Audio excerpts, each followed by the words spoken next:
結局また聖なる箱での僕だけの時間は奪われた。やはり隙を見て早急にこの世界から排除すべきだろうな。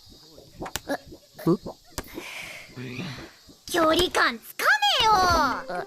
顔にあざでもできたらどうすんだ。じゃあチーがおいでよ。This episode of The Dangers in My Heart felt so tremendously quick. Like, it felt like it was like no time at all that this episode started and completely ended. And I thought that was just like so interesting to me, because like when the episode ended, I literally like went like, was that it? Was that it? Really? And I think that could be a good thing and a bad thing. But overall, I think this was a good follow-up to the initial episode 1, which I thought was absolutely amazing.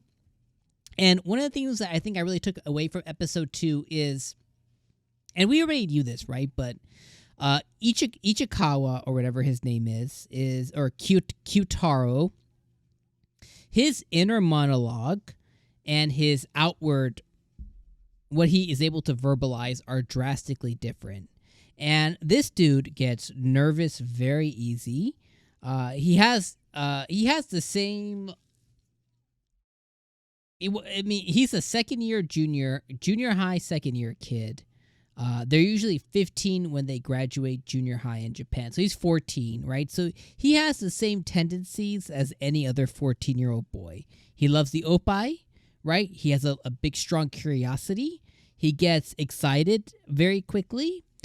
As we saw, there was a moment here where he said that he got a raging boner coming on. I thought that was probably the funniest scene in the whole entire episode. So he has a lot of the same fetishes and same curiosities as any other 14-year-old boy. The main thing with him is obviously he has murder on the brain quite a bit, but he has the same curiosities as any other 14-year-old boy.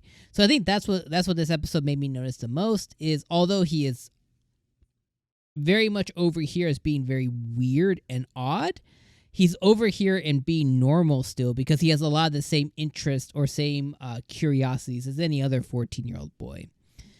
This episode also did establish another thing too, which I thought was pretty cool, is we know as each episode begins to unravel a little more that unknowingly, more than likely, Yamada is going to continue to pull out things and feelings from him even more than what, like, she's gonna pull things out of him that he thought was never there.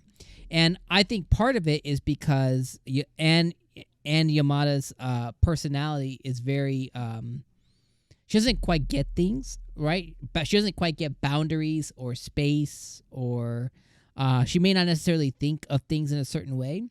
So, like, an example is when they were looking at the map in one of the schoolrooms, she was like, oh, you only live right here, I only live right here. And then she touched his finger. She might think of that as innocent him. He's like, oh, my God, raging boner time. And then I thought the cutest moment of the episode, for sure, was he was like, oh, I think it's okay for us to take pictures. He was referencing the map.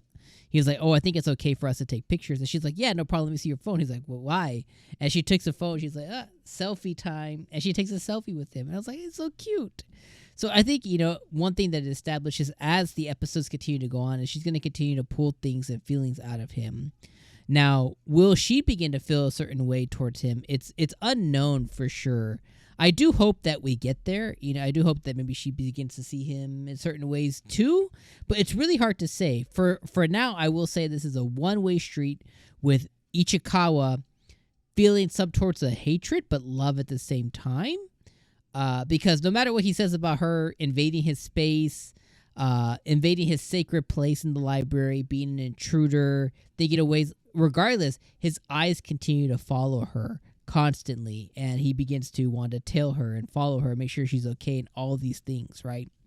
So I do think that, I wonder when it will turn into a two-way street, and it may or may not happen, but based on, the anime, of course, it definitely is in the romance genre, so it's only a matter of time before this ends up happening. But when and how that happens is what my biggest interest really is here. Is like, I wonder when that switch is going to happen, and I think it's going to be so cute when it does happen. We also did learn as well this episode on why she continues to eat and chow down, as it was said, junk food.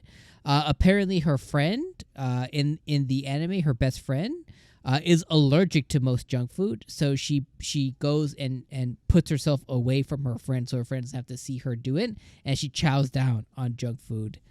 So we learn that that's why she's always she has a junk food addiction, but B, she's always eating alone to not. Just to be a good friend, So I thought that was a really cute thing as well. But overall, episode number 2 was really good. Nothing else I can say. There wasn't really anything else that happened this episode. Little cute moments here and there, but it felt like a really quick episode, and I'm still looking forward to episode 3. Can't wait to see what happens. But this felt like a really lickety split episode, but it was a good one. It was enjoyable, and I look forward to episode number 3. Let me know your thoughts in the comments below. I appreciate you guys being here, and of course, I'll see you guys on the next episode. All right, peace out.